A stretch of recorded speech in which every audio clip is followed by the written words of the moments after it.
ஆளுநர் மாளிகையில் முதலமைச்சர் மு.க.ஸ்டாலின் ஆளுநர் ஆர்.என். ரவியுடன் சந்திப்பு ஒன்றை நிகழ்த்தியிருக்கிறார். குறிப்பாக இந்த சந்திப்பில் 10 மசோதாக்கள் குறித்து இருவரும் பேசிக் கொண்டதாக சொல்லப்படுகிறது. குறிப்பாக இந்த சந்திப்பானது 40 நிமிடங்கள் தொடர்ந்து நடைபெற்றது. இது பற்றிய கூடுதல் விவரங்களை தருவதற்காக செய்தியாளர் நௌஷாத் இணைந்திருக்கிறார். நௌஷாத், இந்த சந்திப்பில் என்னென்ன விஷயங்கள் பேசப்பட்டதாக சொல்லப்படுகிறது? விவரங்கள். வணக்கம் எல்எஸ்சி.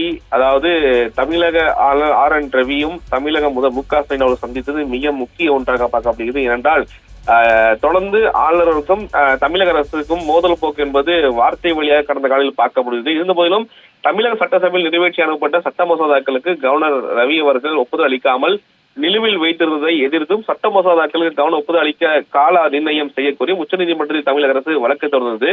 சட்ட மசோதாக்கள் தொடர்பாக தமிழக முதல்வரை கவர்னர் அழைத்து பேசி தீர்வு காண வேண்டும் என உச்சநீதிமன்றம் அறிவுறுத்தியது. அதை ஏற்று முதல்வர் ஸ்டாலின் கடந்த டிசம்பர் 12ஆம் தேதி கவர்னர் ரவி அவர்கள் அழைப்பு கடிதம் அனுப்பியிருந்தார்.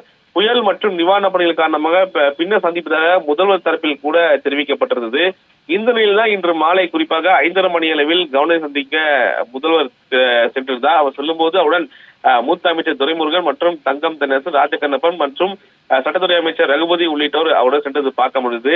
குறிப்பாக அந்த 10 சட்ட மசோதாக்கள் நிறைவேற்றாமல் காலம் தாழ்த்தி வருகிறார். தொடர்ந்து சில மசோதாக்களை குடியரசுத் தலைவருக்கு அனுப்பிவிட்டதாக கூட தகவல் வெளியானது கூட பார்க்க முடியுது. அந்த அடிப்படையில் தற்சமயம் சந்திப்பு மிக முக்கிய ஒன்றாக பார்க்கப்படுகிறது. என்றால் இந்த சந்திப்புக்கு பிறகு குறிப்பாக சட்டத்துறை அமைச்சர் ரகுபதி அவர்கள் பத்திரிகையாளர் சந்திக்க இருக்கிறார். பத்திரிகையாளர் சந்திப்பில் குறிப்பாக முதல்வர் அவர்கள் ஆளுநரிடம் வைக்கப்பட்ட அந்த கோரிக்கை தொடர்பாக மற்றும் நிறைவேற்றப்படாத மசோதாக்கள் என்னென்ன மசோதா நிறைவேற்றுவதற்கு காரணம் என்ன, அதற்கான உரிய விளக்கம் தர கோரிக்கை விடுத்திருக்கிறார்களா, அந்த கோரிக்கை என்ன என்பது முழு விவரத்தை குறிப்பாக சட்ட நேரத்தில் பத்திரிகை சந்திக்கக்கூடிய சட்ட அமைச்சர் தெரிவிப்ப எதிர்பார்க்கப்படுகிறது. இருந்த போதிலும் இந்த சந்திப்பு நிகழுமா நிகழாதா என்ற ஒரு கேள்வியான எழுந்தது. ஏனால் குறிப்பா திமுக சேர்ந்தவர்கள் கருத்தை தெரிவித்தால் முதல்வர் எப்படி சந்திப்பா ஆளுநர் சந்திக்கிட்டும் என பல்வேறு வார்த்தை முதல் கூட அதாவது ஆளுநர் அழைப்பு விடுத்த பிறகு சமூக வலைதளங்கள் எழுதுவது நம்ம பார்க்க முடியுது. இந்த நிலையில் முதல்வர் திடீர் சந்திப்பு என்பது மிக முக்கிய ஒன்றாக பார்க்கப்படுகிறது. இருந்த போதிலும் இந்த சந்திப்பு மாநில நலன் கருதி குறிப்பாக சில அதாவது புரோட்டோகால் அடிப்படையில் இந்த சந்திப்பு நிகழ்ந்திருப்பதாகவும் அந்த அடிப்படையில் தமிழக சந்தித்து ஆளுநரிடம் பல்வேறு கோரிக்கை வைத்திருப்பதாக கூட தெரிவிக்கப்படுகிறது. இந்த மாதிரி இந்த ஆலோசனை குறித்து என்ன நடந்தது, என்ன மாதிரி விவாதிக்கப்பட்டது என்பது குறித்து இந்த சட்ட பத்திரிகா சந்திப்பில் குறிப்பாக சட்டத்துறை அமைச்சர் ரகுபதி தெரிவிப்பால் எதிர்பார்க்கப்படுகிறது. இல்லையோசி